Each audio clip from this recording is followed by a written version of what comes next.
আসসালামু আলাইকুম রহমতুল্লাহ।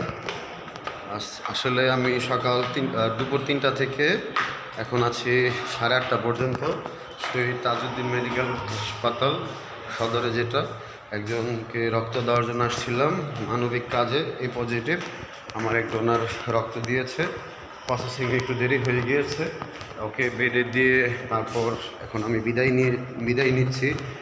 ডোনারকেও বিদায় দিয়েছি। আসলে খুব খারাপ লাগতেছে, তবুও সার্থকতা যে একজনের জন্য রক্তের ব্যবস্থা করতে পেরেছি। আল্লাহ পাক তৌফিক দিয়েছে। আমার এক ভাই রক্তের জন্য ছুটে এসেছে।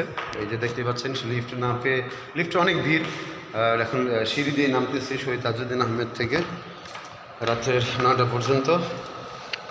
সেই 3টা থেকে আসলে একটা কাজ তখনই তৃপ্তি আসে, যখন শেষ হয় তখনই আসলে তৃপ্তিটা ঘটে আর কি। শুক্রিয়া, একজনকে রক্ত দিয়েছি, রক্তের ব্যবস্থা করতে পেরেছি এক বোনের জন্য। সবাই দোয়া করবেন যেন ভালো কাজে সবার আগে থাকতে পারি, মানুষের জন্য সর্বোত্তম চেষ্টা থাকে। আল্লাহ পাক যে তৌফিক দেয়, নিজের শ্রম এবং নিজের অর্থ দিয়ে হলেও যেন মানুষকে উপকার করতে পারি। রহিম মণ্ডল ব্লাড ফাউন্ডেশনের পক্ষ থেকে ধন্যবাদ বুলবুলকে, আমাদের শ্রমিক লীগের গাছা থানার সহদপ্তর সম্পাদক। সে অনেক কষ্ট করেছে, 3টা থেকে 8টা পর্যন্ত রক্ত দিয়েছে, পেশেন্টের সাথে ছিল। আমার অবস্থা মোটামুটি বুঝতেই পারতেছেন যে কতটা পেরেশানিতে আমি, কারণ রক্ত ডোনার এবং রুগী একসাথে করা, ম্যাচিং করা, কী যে একটা অবস্থা।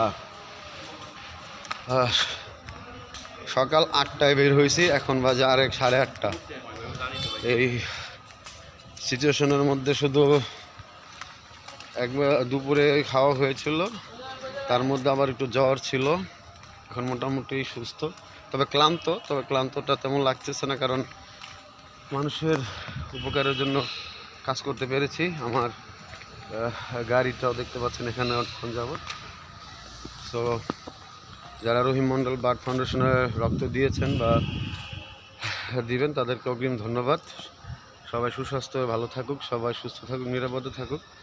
আমার জন্য দোয়া চাই, আমার বাবার জন্য দোয়া চাই। আমি আপনাদের জন্য দোয়া করব। ভালো থাকবেন, সুস্থ থাকবেন, নিরাপদ থাকবেন। আল্লাহ হাফেজ। আসসালামু আলাইকুম ওয়া রাহমাতুল্লাহি ওয়া বারাকাতুহু।